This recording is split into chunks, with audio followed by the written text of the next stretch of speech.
Hey everybody, I'm Rachel and I like to read sci-fi. I'm here today to read you a chapter of The Chessmen of Mars by Edgar Rice Burroughs. Today we're reading chapter 18, so if you haven't been following along, please go back and start at chapter 1. We'd love to have you. Okay, chapter 18, A Task for Loyalty. Long and loud was the applause that rose over the field of Chitan at Manitor as the keeper of the tower summoned the two princesses and the victorious chief to the center of the field, and presented to the latter the fruits of his prowess.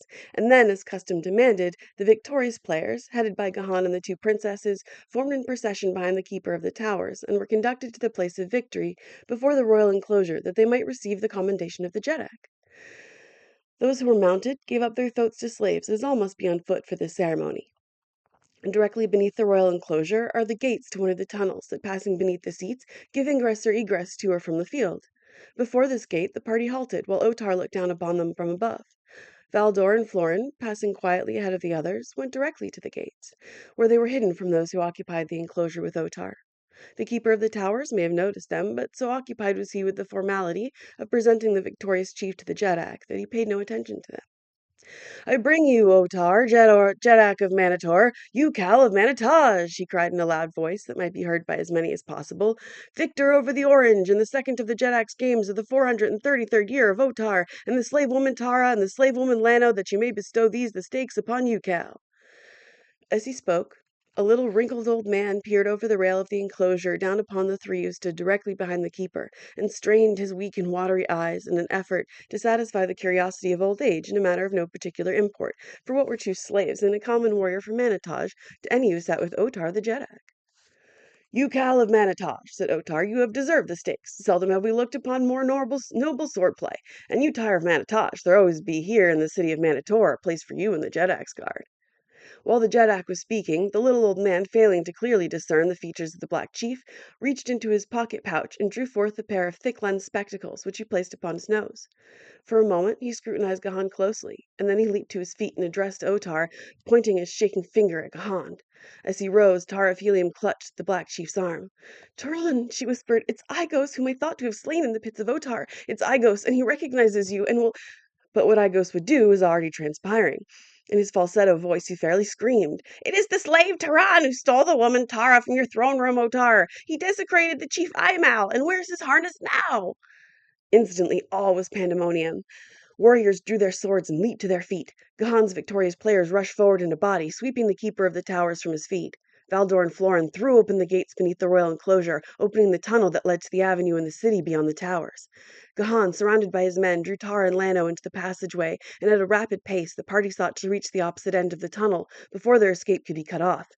They were successful, and when they emerged into the city, the sun had set and darkness come, relieved only by an antiquated and ineffective lighting system which cast but a pale glow over the shadowy streets. Now it was that Tara of Helium guessed why the Black Chief had drawn out his duel with Eudor, and realized that he might have slain his man at almost any moment he had elected. The whole plan that Gahan had whispered to his players before their game was thoroughly understood. They were to make their way to the Gate of Enemies, and there offer their services to Uthor, the great Jed of Manitos. The fact that most of them were Gatholians, and that Gahan could lead rescuers to the pit where Acor, the son of Uthor's wife, was confined, convinced the Jed of Gathol that they would meet with no rebuff at the hands of Uthor. But even should he refuse them, still were they bound together to go on toward freedom, if necessary cutting their way through the forces of Uthor at the gates of enemies. 20 men against a small army, but of such stuff are the warriors of Barsoom. They had covered a considerable distance along the almost deserted avenue before signs of pursuit developed, and then there came upon them suddenly from behind a dozen warriors mounted on thoats, a detachment evidently from the Jeddak's guard. Instantly the avenue was a pandemonium of clashing blades, cursing warriors, and squealing thoats. In the first onslaught, lifeblood was spilled upon both sides. Two of Gahan's men went down, and upon the enemy side three riderless thoats attested at least a portion of their casualties. Gahan was engaged with a fellow who appeared to have been selected to account for him only, since he rode straight for him and sought to cut him down without giving the slightest heed to several who slashed at him as he passed them. The Gatholian, practiced in the art of combating a mounted warrior from the ground, sought to reach the left side of the fellow's throat, a little to the rider's rear, the only position in which he would have any advantage over his antagonist, or rather, the position that would most greatly reduce the advantage of the mounted man, and similarly, the Manitorian strove to thwart his design.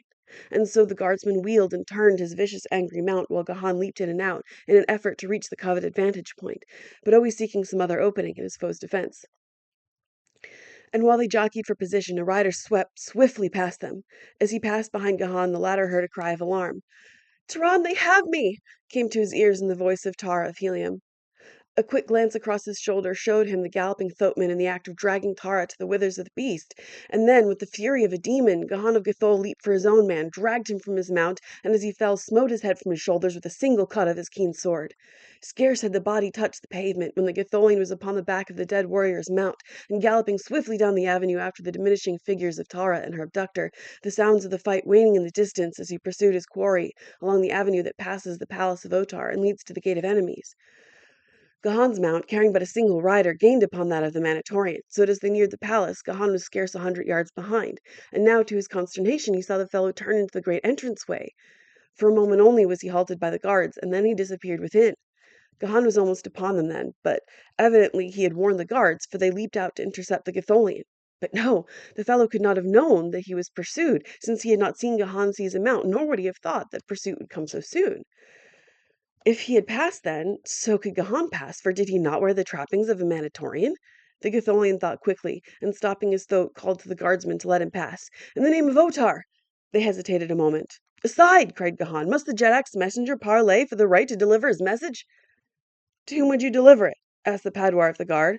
"Saw you not him who just entered?" cried Gahan, and without waiting for a reply urged his thoat past them into the palace, and while they were deliberating what was best to be done, it was too late to do anything, which is not unusual. Along the marble corridors Gahan guided his thoat, and because he'd gone that way before, rather than because he knew what way Tara had been taken, he followed the runways and passed through the chambers that led to the throne room of Otar. On the second level he met a slave. "Which way went he who carried the woman before him?" he asked. The slave pointed toward a nearby runway that led to the third level, and Gahan dashed rapidly on in pursuit. At the same moment a thoatman riding a furious pace approached the palace and halted his mount at the gate. "Saw you aught of a warrior pursuing one who carried a woman before him on his thoat?" he shouted to the guard. "He but just passed in," replied the padwar, saying he was Otar's messenger. "He lied!" cried the newcomer. "He was TARZAN, the slave who stole the woman from the throne room 2 days since. Rouse the palace. He must be seized and alive if possible. It is Otar's command." Instantly warriors were dispatched to search for the Gatholian and warn the inmates of the palace to do likewise. Owing to the games, there were comparatively few retainers in the great building, but those whom they found were immediately enlisted in the search, so that presently at least 50 warriors were seeking through the countless chambers and corridors of the palace of Otar. As Gahan's thoat bore him to the third level, the man glimpsed the hindquarters of another thoat disappearing at the turn of a corridor far ahead. Urging his own animal forward, he raced swiftly in pursuit, and making the turn, discovered only an empty corridor ahead. Along this he hurried to discover near its farther end a runway to the fourth level, which he followed upward. Here he saw that he had gained upon his quarry, who was just turning through a doorway 50 yards ahead. As Gahan reached the opening, he saw that the warrior had dismounted and was dragging Tara toward a small door on the opposite side of the chamber. At the same instant, the clank of harness to his rear caused him to cast a glance behind, where upon the corridor he had just traversed he saw 3 warriors approaching on foot at a run. Leaping from his thoat, Gahan sprang into the chamber where Tara was struggling to free herself from the grasp of her captor, slammed the door behind him, shot the great bolt into his seat, and drawing his sword, crossed the room in a run to engage the Manitorian. The fellow thus menaced called aloud to Gahan to halt, at the same time thrusting Tara at arm's length and threatening her heart with the point of his short sword. "Stay," he cried, "or the woman dies, for such is the command of Otar, rather than that she again fall into your hands." Gahan stopped. But a few feet separated him from Tara and her captor, yet he was helpless to aid her. Slowly the warrior backed toward the open doorway behind him, dragging Tara with him. The girl struggled and fought, but the warrior was a powerful man, and having seized her by the harness from behind, was able to hold her in a position of helplessness. "Save me, TARZAN!" she cried. "Let them not drag me to a fate worse than death. Better that I die now, while my eyes behold a brave friend, than later, fighting alone among enemies in defense of my honor." He took a step nearer. The warrior made a threatening gesture with his sword close to the soft, smooth skin of the princess, and Gahan halted. "I cannot, Har of Helium," he cried. "Think not ill of me that I'm weak, that I cannot see you die. Too great is my love for you, daughter of Helium." The Manitorian warrior, a derisive grin upon his lips, backed steadily away. He had almost reached the doorway when Gahan saw another warrior in the chamber toward which Tara was being borne, a fellow who moved silently, almost stealthily, across the marble floor as he approached Tara's captor from behind. In his right hand he grasped a longsword. 2 to 1, thought Gahan, and a grim smile touched his lips, for he had no doubt that once they had Tara safely in the adjoining chamber, the two would set upon him. If he could not save her, he could at least die for her. And then suddenly, Gahan's eyes fastened with amazement upon the figure of the warrior behind the grinning fellow who held Tara and was forcing her to the doorway. He saw the newcomer stop, almost within an arm's reach of the other. He saw him step, an expression of malevolent hatred upon his features. He saw the great sword swing through the arc of a great circle, gathering swift and terrific momentum from its own weight, backed by the brawn of the steel thews that guided it. He saw it pass through the feathered skull of the Manitorian, splitting his sardonic grin in twain, and opening him to the middle of his breastbone. As the dead hand relaxed its grasp upon Tara's wrist, the girl leaped forward without a backward glance to Gahan's side. His left arm encircled her, nor did she draw away, as with ready sword the Gatholian awaited fate's next decree. Before them, Tara's deliverer was wiping the blood from his sword upon the hair of his victim. He was evidently a Manitorian, his trappings those of the Jedak's guard, and so his act was inexplicable to Gahan and to Tara. Presently he sheathed the sword and approached them. "When a man chooses to hide his identity behind an assumed name," he said, looking straight into Gahan's eyes, "whatever friend pierces the deception were no friend if he divulged the other's secret." He paused, as though awaiting a reply. "Your integrity has perceived, and your lips voiced an unalterable truth," replied Gahan, whose mind was filled with wonder if the implication could by any possibility be true, that this Manitorian had guessed his identity. "We are thus agreed," continued the other, "and I may tell you that though I am here known as Aesor, my real name is Taesor." He paused and watched Gahan's face intently for any sign of the effect this knowledge, and was rewarded with a quick though guarded expression of recognition. Taesor, friend of his youth, the son of that great Gatholian noble who had given his life so gloriously, however futilely, in an attempt to defend Gahan's sire from the daggers of the assassins. Taesor, an under-padwar in the guard of Otar, Jedak of Manitor. It was inconceivable, and yet it was he. There could be no doubt of it. Taesor, Gahan repeated out loud, but it's no Manitorian name. The statement was half interrogatory, for Gahan's curiosity was aroused. He would know how long his friend and loyal subject had become a Manitorian. Long years had passed since Taesor had disappeared as mysteriously as the Princess Haja and many other of Gahan's subjects. The Jed of Gathol had long supposed him dead. "No," replied Taesor, "nor is it a Manitorian name. Come, while I search for a hiding place for you in some forgotten chamber in one of the untenanted portions of the palace, and as we go I will tell you briefly how Taesor the Gatholian became Aesor the Manitorian. It befell that as I rode with a dozen of my warriors along the western border of Gathol, searching for Zitidars that had strayed from my herds, we were set upon and surrounded by a great company of Manitorians. They overpowered us, though not before half our number was slain and the balance helpless from wounds, and so I was brought a prisoner to Manitage, a distant city of Manitor, and there sold into slavery. A woman bought me, a princess of Manitage, whose wealth and position were unequaled in the city of her birth. She loved me, and when her husband discovered her infatuation, she beseeched me to slay him, and when I refused, she hired another to do it. Then she married me, but none would have aught to do with her in Manitage, for they suspected her guilty knowledge of her husband's murder. And so we set out from Manitage for Manitos, accompanied by a great caravan, bearing all her worldly goods and jewels and precious metals, and on the way she caused the rumor to be spread that she and I had died. Then we came to Manitor instead, she taking a new name, and I the name Aesor, that we might not be traced through our names. With her great wealth she bought me a post in the Jedak's guard, and none knows that I am not a Manitorian, for she is dead. She was beautiful, but she was a devil." "And you never sought to return to your native city?" asked Gahan.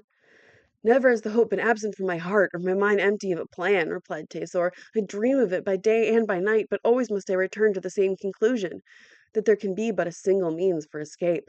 I must wait until fortune favors me with a place in a raiding party to Gathol. Then, once within the boundaries of my own country, they shall see me no more." "Perhaps your opportunity lies already within your grasp," said Gahan. "Has not your fealty to your own Jed been undermined by years of association with the men of Manitor?"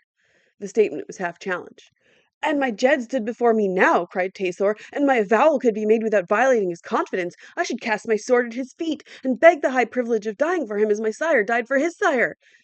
There could be no doubt of his sincerity, nor any that he was cognizant of Gahan's identity. The Jed of Gathol smiled. "And if your Jed were here, there is little doubt but that he would command you to devote your talents and your prowess to the rescue of Princess Tara of Helium," he said, meaningly. "And he possessed the knowledge I have gained during my During my captivity, he would say to you, 'Go, Tasor, to the pit where Achor, son of Haja of Gathol, is confined, and set him free, and with him arouse the slaves from Gathol, and march to the gate of enemies.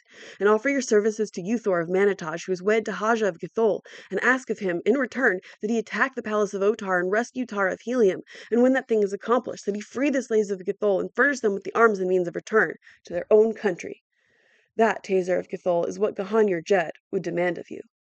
And that, Turan the slave, is what I shall bend my every effort to accomplish after I found a safe refuge for Tara of Helium and her panthan," replied Tasor.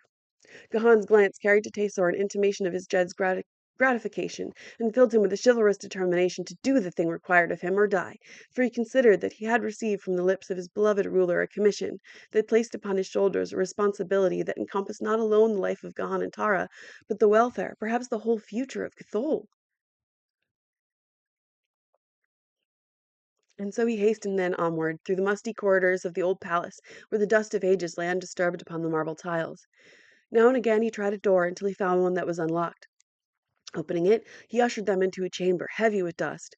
Crumbling silks and furs adorned the walls with ancient weapons, and great paintings whose colors were toned by age to wondrous softness. "This be as good as any place," he said. "No one comes here. Never have I been here before, so I know no more of the other chambers than you, but this one at least can I find again when I bring you food and drink. Omai the Cruel occupied this portion of the palace during his reign 5,000 years before Otar. In one of these apartments he was found dead, his face contorted in an expression of fear so horrible that it drove to madness those who looked upon it. Yet there was no mark of violence upon him. Since then the quarters of Omai have been shunned, for the legends have it that the ghosts of Corfalls pursue the spirit of the wicked Jeddak nightly through these chambers, shrieking and moaning as they go. But," he added, as though to reassure himself as well as his companions, "such things may not be countenanced by the culture of Gathol or Helium." Gahan laughed, and if all who looked upon him were driven mad, who was then there to perform the last rites, or prepare the body of the Jeddak for them? "There was none," replied Tasor. "Where they found him, they left him, and to this very day his mouldering bones lie hid in some forgotten chamber of this forbidden suite." Tasor left them, assuring them that he would seek the first opportunity to speak with Achor, and upon the following day he would bring them food and drink. Those who have read John Carter's description of the Green Martians in A Princess of Mars will recall that these strange people could exist for considerable periods of time without food or water, and to a lesser degree is the same true of all Martians. After Tasor had gone, Tar turned to Gahan, and approaching him, laid a hand upon his arm.